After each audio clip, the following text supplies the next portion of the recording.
আজকের দিনটা একেবারেই আলাদা রকমভাবে আমি শুরু করছি। প্রথমেই ভিডিওর শুরুতেই তোমরা দেখতে পাচ্ছ আমি ঠাকুর ঘরে এসেছি, আর ঠাকুরকে মন দিয়ে কিন্তু ডেকে ঠাকুরের কাছে একটু প্রার্থনা করছি, কারণ যাতে আমি আমার আজকের দিনটা খুব সুন্দরভাবে কাটাতে পারি, আমার দিনটা যাতে খুব সুন্দর কাটে, যাতে আমি ভালোভাবে পরিবারের সকলের খেয়াল রাখতে পারি, আর আমার পরিবারের সকলে যেন খুব ভালো থাকে। তো এই কামনা করেই আজকের দিনটা শুরু করেছি। আর তারপরে দেখো আমি এখন চা বসাচ্ছি। সকালের শুরুতেই সব কাজ সেরে নিয়েছিলাম। কাজ বলতে ওই বাসি কাজ যেগুলো থাকে আর কি। তো সংসারের ওই লক্ষ্মী কামনা করার জন্য এইসব কাজ আমাদের প্রতিদিন করতেই হয়।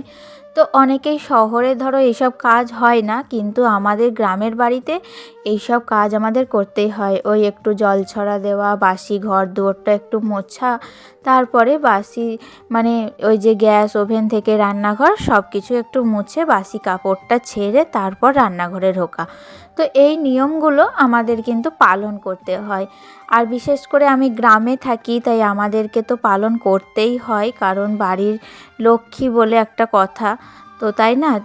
যাই হোক, এদিকে দেখো তারপর চাটা বসিয়ে আমি একটু ফ্রেশ হয়ে নিয়েছিলাম, কারণ একবার যদি রান্নাঘরে ঢুকে পড়ি তারপর কিন্তু আর বেরোনোর সময় পাই না, আর সেই ফাঁকে নিজেরও কিন্তু আর খেয়াল রাখা হয় না। তো সেই সুযোগে আমি দেখো একটু ফাঁকে নিজের খেয়ালটা রেখেই নিলাম। তো চুলটা আঁচড়ে নিয়েছি, তারপর আমি কিন্তু ময়শ্চারাইজার লাগিয়ে নিয়েছিলাম আর দিয়ে চাটা খেয়ে নিয়েছিলাম। আর ততক্ষণে দেখো বেলা কতখানি গড়িয়ে গেছে, একেবারে সূর্যি মামা কিন্তু বেশ আলো দিতে শুরু করে দিয়েছে। তো সকালের ওই বাসি কাপড়টা কাচা হয়েছিল, তো মেলার সময় পাইনি, তাই এখন এসে আমি ছাদের উপরে কাপড়টা মেলে দিচ্ছি। আর সকাল সকাল দেখবে কাপড় কাচার পর একটা ফ্রেশ ফিল আসে, আর এই ফ্রেশ ফিলিংসটা নিয়েই আমরা যদি সংসারের সমস্ত কাজ এনার্জি সহকারে করতে পারি, তাহলে কিন্তু আমাদের সংসারের লক্ষ্মী কামনা করা থেকে কেউ বিরত রাখতে পারবে না, তাই না। আর সংসারের মঙ্গল কামনা করাটা আমাদের কিন্তু একান্তই জরুরি। তো যাই হোক, ওদিকে ছাদ থেকে নিচে নেমে এসে একটু জলখাবারের জন্য বেগুন পুড়িয়ে নিয়েছিলাম, আর তার সাথে এখানে আজকে রান্না করব ডিম। আজকে আর মাছ রান্না করব না, তো ডিম রান্না করার জন্য বেশ কিছু মশলা আমি মিক্সি মেশিনে পেস্ট করে নিচ্ছি। তো এখানে আমি নিয়েছি আদা, রসুন, পেঁয়াজ, তো যেগুলো লাগে আর কি ডিমের কালিয়া বানাতে। তো সেইগুলোই দেখো এখন আমার পেস্ট করা কমপ্লিট হয়ে গিয়েছে, আর ওদিকে রান্নাটা আমি অফ ক্যামেরাতেই তারপর সেরেছি। তো এখন আমি চলে এসেছি রীতিমতো রান্নাবান্না শেষ করে একেবারে দোতলার ওপরে।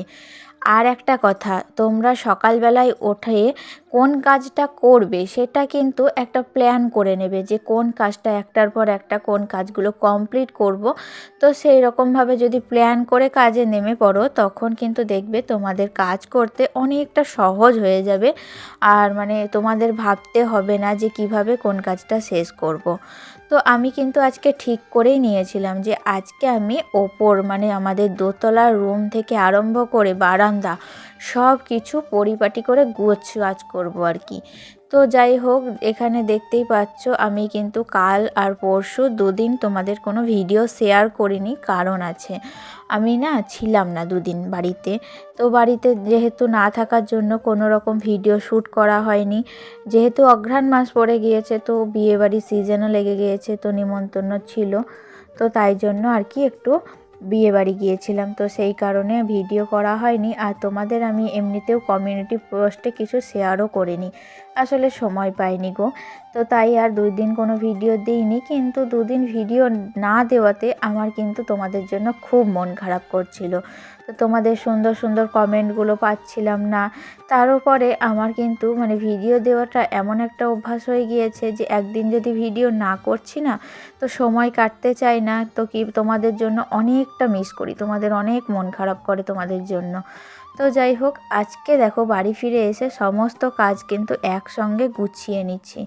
তো এদিকে দেখো দোতলার ওপরটা বেশ ধুলো ধুলো হয়ে গিয়েছে, সামনেই খামারে ধান ঝাড়ছে, তো ধানের যত যাবতীয় ধুলো সব কিন্তু মানে যতই আমি কাজগুলো বন্ধ করে রাখি না কেন সব কিন্তু ঘরের মধ্যে ঢুকছে, আর ওই ধুলোগুলো দিয়ে একেবারে ঝুল তৈরি হয়ে যাচ্ছে।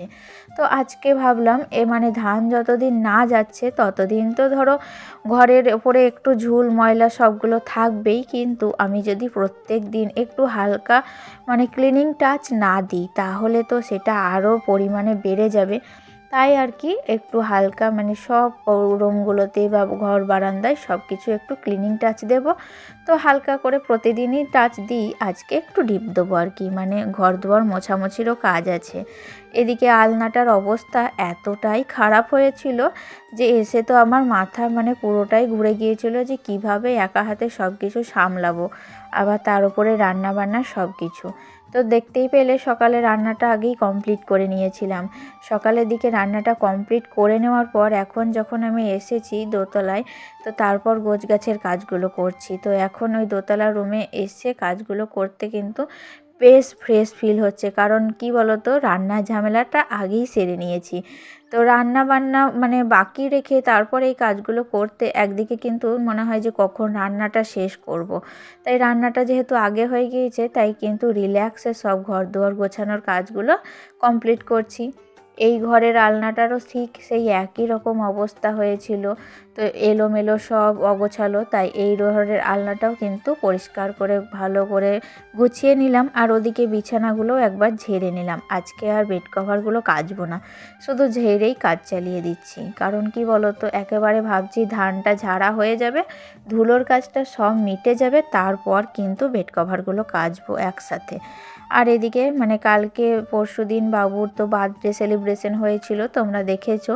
তো সেই বেলুনগুলা কিন্তু এখনও কিছুটা দেওয়ালে লেগে আছে, তো একটা একটা করে ফাটতে শুরু করে দিয়েছে। তো ওদেরকে আমি আর ছাড়াইনি, কারণ ছাড়ালেই তো ঘরের মধ্যে শুধু জায়গা জুড়ে ঘুরে বেড়াবে, তাই না? তাই জন্য আমি ওদেরকে দেয়ালেই রেখে দিয়েছি।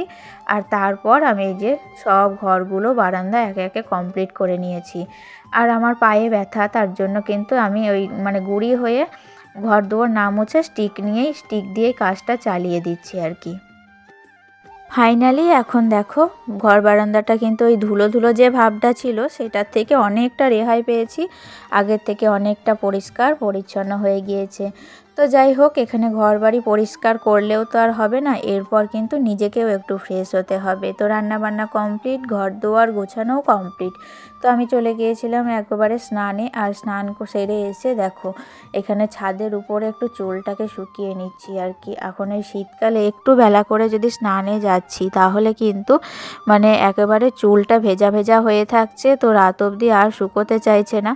আর চুল ভেজা হয়ে থাকলেই না এই সময় কিন্তু ঠান্ডা লেগে যেতে পারে, ঠান্ডা লাগলে তখন সংসারের কাজেও কিন্তু অনেকটা ব্যাঘাত ঘটে যাবে। সেই কারণে একটু নিজের প্রতি যত্ন নেওয়া। তো ছাদে বেশ রোদ আছে, তো রোদের মধ্যে একটু দাঁড়িয়ে কিছুক্ষণ যদি এই যে কাপড় জামাগুলো তোলাও হচ্ছে, আবার এদিকে আমার চুলটাও শুকানো হচ্ছে, তো একই সাথে কিন্তু দুই তাল আমাকে কমপ্লিট করে নিচ্ছি আর কি। তো কাপড় জামাগুলো তুলে আমি ভাবছি এই রোদের মধ্যে দাঁড়িয়ে সঙ্গে সঙ্গে কিছুটা ভাঁজ করে নেব, তাতে করে আমার চুলটাও শুকিয়ে যাবে, আর কাপড় জামাগুলো ভাঁজ করা থাকলে একেবারে নিচে আলনায় গিয়ে সোজা গুছিয়ে রেখে দেওয়া যাবে। আর তার সাথে ওই যে কি বলছি মানে ওই স্নান করার সময় যে কাপড়গুলো পরেছিলাম, তো সেই জামা কাপড়গুলো মেলে দিচ্ছি। তো সেই জামা কাপড়গুলো তো আজকে আর শুকাবে না, কিন্তু হালকা জল ঝরিয়ে নেব, তো তারপর কালকে আবার সেগুলোকে রোদে দিলেই শুকিয়ে যাবে। তো চলো বন্ধুরা, আজকের মতো ভিডিওটি এখানেই শেষ করছি, কারণ বিকেলে আবার টিউশনি যাব। তো জামা কাপড়গুলো ভাঁজ করে তারপর নিচে খাওয়া দাওয়াটা করব।